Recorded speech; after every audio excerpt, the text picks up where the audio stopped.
Mika Salo-sirkuit elokuussa ja sinnehän mentiin Jyväskylän jälkeen aika kovin odotuksin, koska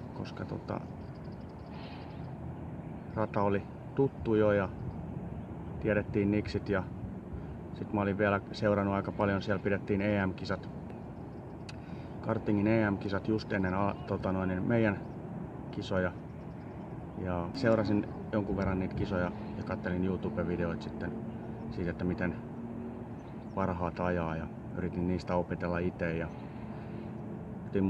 sitten Alahärmän, niin kuin Mika Salo-sirkuitin toi radan pinta oli uusittu. Se ei ollut lähellekään niin möykkynen, tai se oli toiveissa, että se ei ole niin röykkynen enää kuin se oli aikaisemmin. Ja se toive oli toteutunut, että se oli oikein miellyttävää ajaa. Alahärmän ratahan on muuten tosi hieno paikka käydä kilpailuissa. Sehän on täysin poikkeuksellinen kaikin puolin. Ja sehän oli paljon parempi kuin se, mitä se rata on ollut silloin viime vuosina. Eli käytännössä aivan kauhea. Helpotti tietty sitä, että Nieminen pysyy kyydissä ihan mukavasti, koska se rata on kohtuu sileä. Se, mitä mä siltä radalta odotin, että siellä olisi ollut ihan hirveä pito. Ja mentiin silloin tosiaan perjantaina paikalle.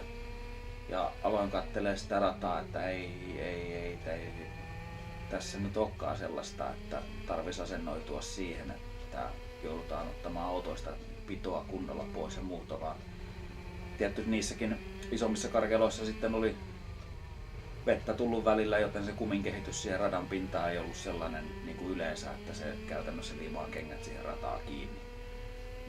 Hyvä toisaalta. Tehtiin sellaisia ratkaisuja, että pidetään ukko kyydissä mahdollisimman tiukasti kiinni ja pyritään ajamaan niitä ajolinjoja mitä muutkin, koska Alahärmän rata varsinkin on semmoinen, että siellä on tietyissä paikoissa hyvä rouhia niitä kanttareita aika rajullakin kädellä, joten se sitten aiheutti sen, että piti vaan asennoitua tarpeeksi hyvin sellaiseen. Tultiin Alahärmään torstaina ja siinä heti illan pimetessä niin lisää muovia vaan auton pohjaan ja seuraavana päivänä sitten opettelemaan. Ei, Alahärmässä ei ollut mitään muuta ihmeellistä tai semmoista niin kuin, tavallaan negatiivista, kun oli järkyttävän kylmä ja sitten epävakainen sää. Meillä oli hyvä kun meillä oli meidän varikkopilttu oli hyvin lähellä pitlaneä, niin saatiin vielä viime hetkessä vakoiltua muilta, että millä säädöillä ne lähtee. Ja joskus siitä oli apua ja joskus mentiin omin päin sitten. Itse Alahärmän kisathan meni oikeastaan aika penkin alle lopputuloksista sitten, että ajallisesti ajettiin ihan aika ajoin ihan hyvinkin, mutta sitten aina puuttu huono tuuri peleihin, että positiivisiin mieliin jäi kuitenkin se, että ensimmäisten alkuerien niin kuin ajan perusteella olisin ollut sijoituksellisestikin suunnilleen siellä, mikä on ollut tämän kauden tavoite.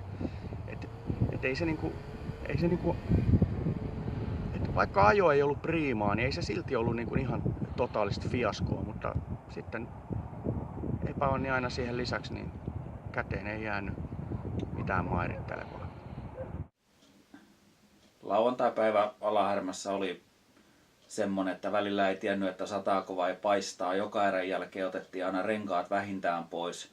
Melkein on hyvä, ettei välityksiäkin alettu vaihtamaan siihen, että koko ajan sai elää siinä, että sataako siinä vai eikö siinä sada.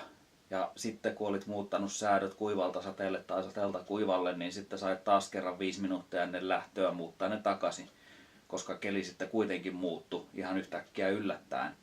Se teki tosi haasteellisen siitä lauantai-päivästä, joka tosin sitten meni kaikin puolin ihan mukavasti, kunnes sitten finaalissa taas hyvältä paikalta niin kilpakumppani teki sellaisen ohituksen, että ei oikein mahtanut sille mitään. Ensimmäisessä mutkassa niin lensi käytännössä Jarin takanurkkaa ja se pieni tömäys sitten aiheutti sen, että ketjut tipahti pois ja Jari jäi sinne ykkösmutkaan. Eli varsin perinteinen tarina sitten kilpailullisesti. Ja sunnuntaina sitten varmaan lauantain asioiden tapahduttua, niin kuljettajalta ehkä hieman jostain syystä meni motivaatio alas. Ihan semmonen niin kuin perussuoritus, mutta ei mitään niin ihmeellistä tapahtunut kuin lauantaina, että niin kuin asiat vaan pystyy loksahtamaan hyvin paikoille ja kaikki niin kuin onnistuu ainakin johonkin pisteeseen asti. Ja se olisi nyt ollut ihan suotavaa, että sunnuntaina oltaisiin saatu ajettua parempiakin sijoja kuin se siitä, mihin jäätiin. Mutta maaliin kuitenkin tultiin, ei siinä sinänsä mitään.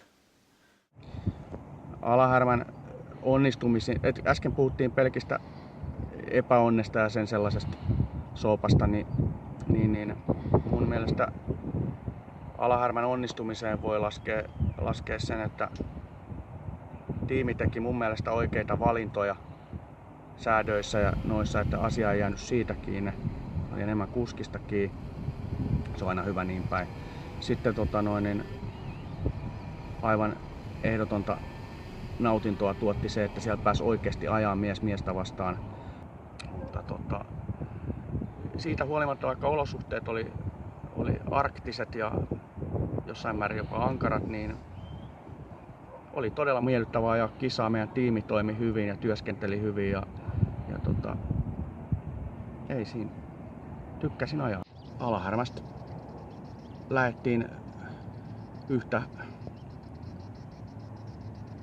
vaikka välttämättä ei niin positiivista, mutta yhtä niin kuin isoa kokemusta rikkaampana ja toivottavasti vähän parempana kuskina taas.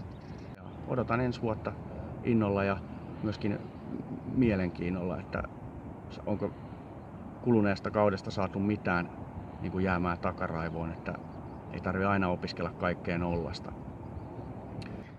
Alahärmän ehdottomia edistysaskeleita tiimin puolesta oli myöskin se, että mekaanikon nukkuma paikka saatiin myöskin vihdoin ja viimein lämmitykselle. Vaikka oli hyvinkin arktiset olosuhteet, niin se tuli sieltä ihan niin kuin elävän näköisenä eikä tukka jääpuikoilla ja silleen että oli niin kuin yhtä hymyä ja homma niin kuin toimisi heti sitten niin kuin aamusta lähtien hänenkin osaltaan, ettei tarvinnut eka lämmittää miestä, että saa taas sormet ja nivelet taipumaan.